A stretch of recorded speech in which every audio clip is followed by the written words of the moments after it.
Hello and welcome to another episode of EK's Basics of Liquid Cooling. It's Matic from the EK headquarters once again, and this time around we're gonna shed some light on liquid cooling radiators and how to choose one or more that are ideal for your system.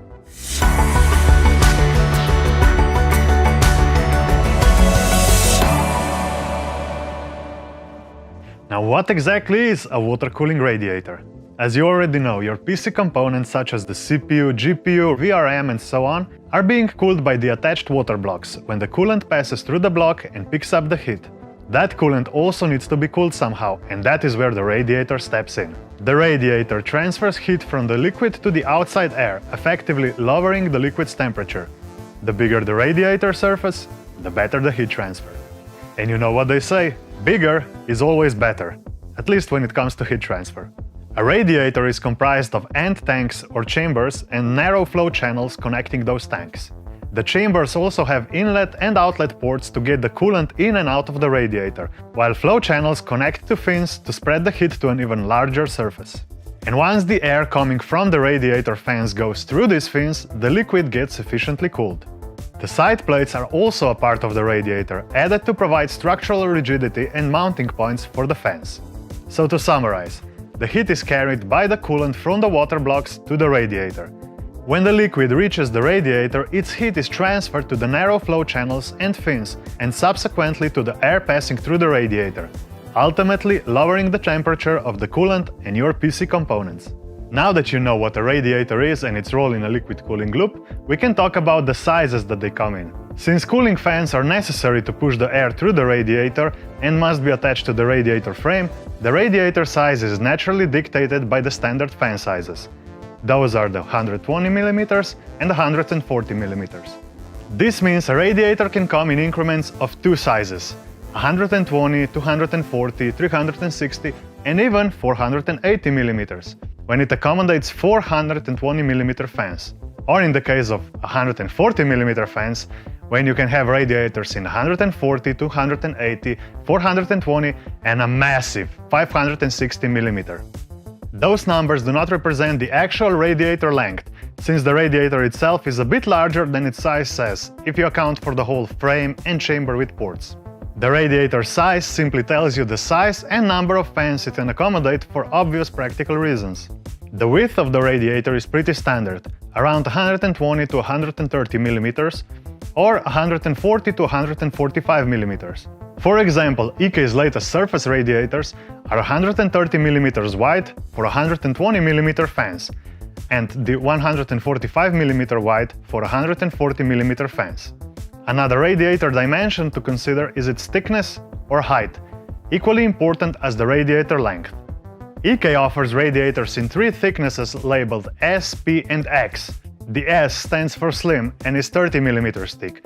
The P stands for performance and is 44mm thick, while the X represents the extreme version, which is 58mm thick.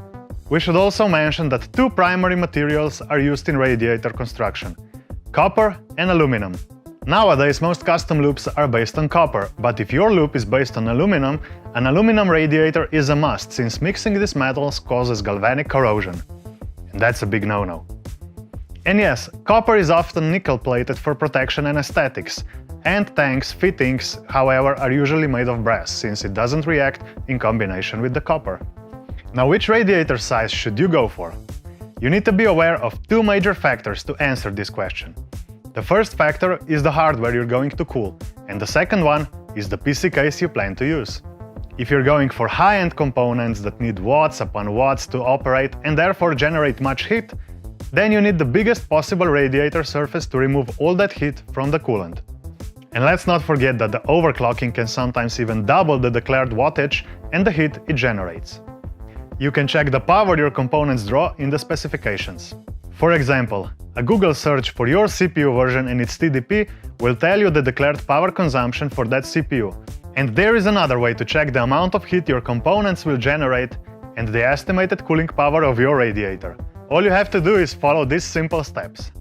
First, you need to open our custom loop configurator. In the Chassis tab, choose your PC case. We will go with a custom case just to see the numbers that can help us plan the build. After that, you choose your motherboard and CPU. We'll go for the MSI MPG X670E Carbon Wi-Fi and one of the best CPUs from AMD at this moment, the Ryzen 9 7950X. Now do the same for your GPU. Again, we'll choose the latest one, the NVIDIA GeForce RTX 4090. We'll skip the RAM choice for this demonstration. The next step is to choose the cooling for your CPU and GPU. Click on both in this case. And now, the fun part. But before we explain the numbers, we must warn you that the numbers are not exact and only represent the best guess, since there are too many variables to consider.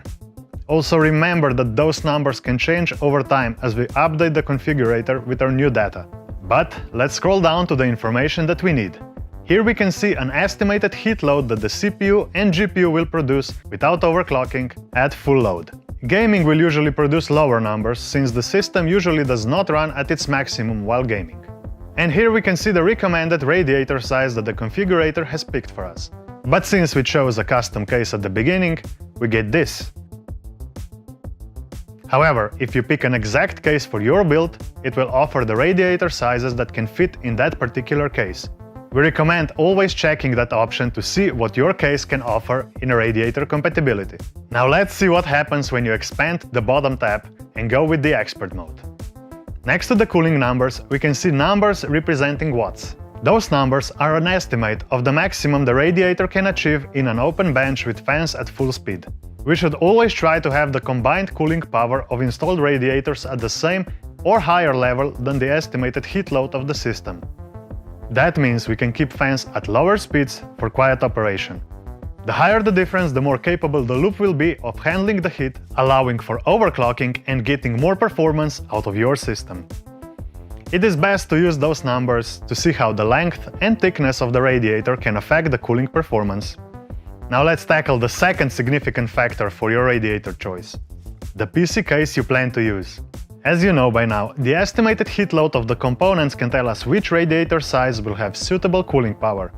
Or if aesthetics guides you, you can start with the case you like and consult with the EK configurator to see what radiator size it can house. Also, if you already have the PC case and only need to see which radiators can fit inside and their estimated cooling performance, the configurator will tell you just that.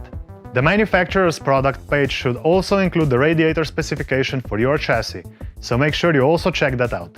Extra radiator features.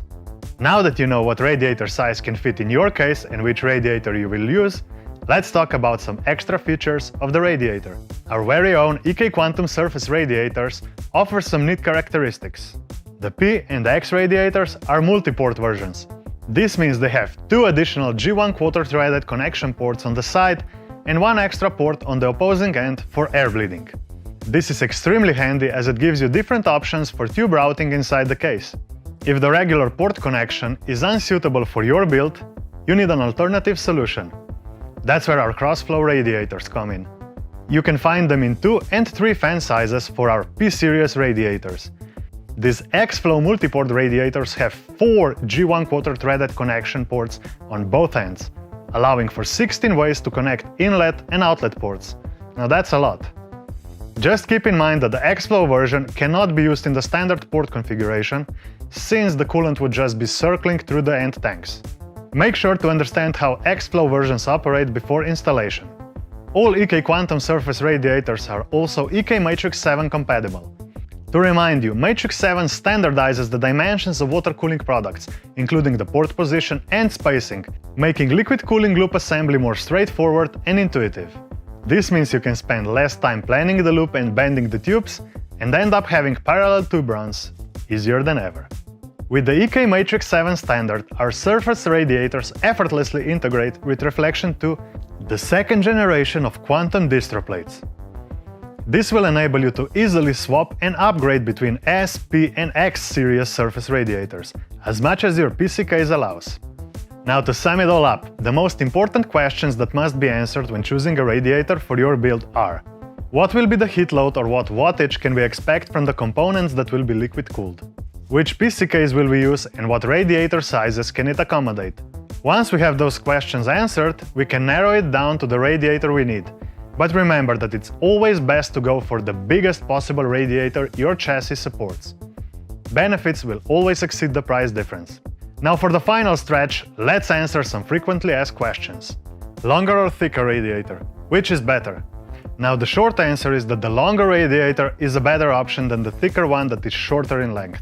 But we have one whole blog that explains this in detail, and you can find the link in the description below. Should I choose push, pull or push-pull setup? In short, the push-pull fan setup is better, but this means you need some extra space for the second row of fans. You can read more on this subject in another blog post linked below. Does the old measure of 120 mm per component still work?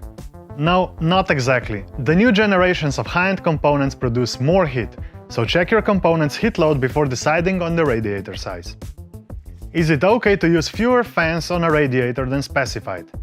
No, this is absolutely not okay. For example, if you have a 360 mm radiator that needs 3 120 mm fans, then all 3 fans have to be correctly mounted so the air can only go through the radiator without escaping to the sides or through the space where a fan was supposed to be. Should radiators only be mounted on top of the case due to hot air rising? No. As soon as you put the fan on the radiator, its effect will be stronger than natural convection, making that heat exchange insignificant. This means you can have a radiator wherever your setup allows, including the bottom of your PC case. Should I only use fans like Vardar and EK Loop FPT on my radiators? Yes, you should, because they have full frame contact and special blades that create high static pressure that pushes the air through the radiator fins. Can I disassemble the radiator to paint it? Yes, at least in the case of EK Quantum surface radiators, since they are modular and their frame can easily be taken off and custom painted. Will more radiators in one loop restrict the pump flow? No, they will not. EK radiators are designed with low flow restriction in mind. This means you can add multiple radiators to your cooling loop using only a single D5 or DDC pump. The radiators are also airflow friendly and low restriction, allowing lower fan speed operation to achieve the same performance. Low airflow restriction keeps the case well ventilated and allows other radiators in the case to work properly. Thank you for sticking around. You know what to do now. Like, share, comment and subscribe if this kind of content is your cup of some cool beverage. Until next time, stay cool.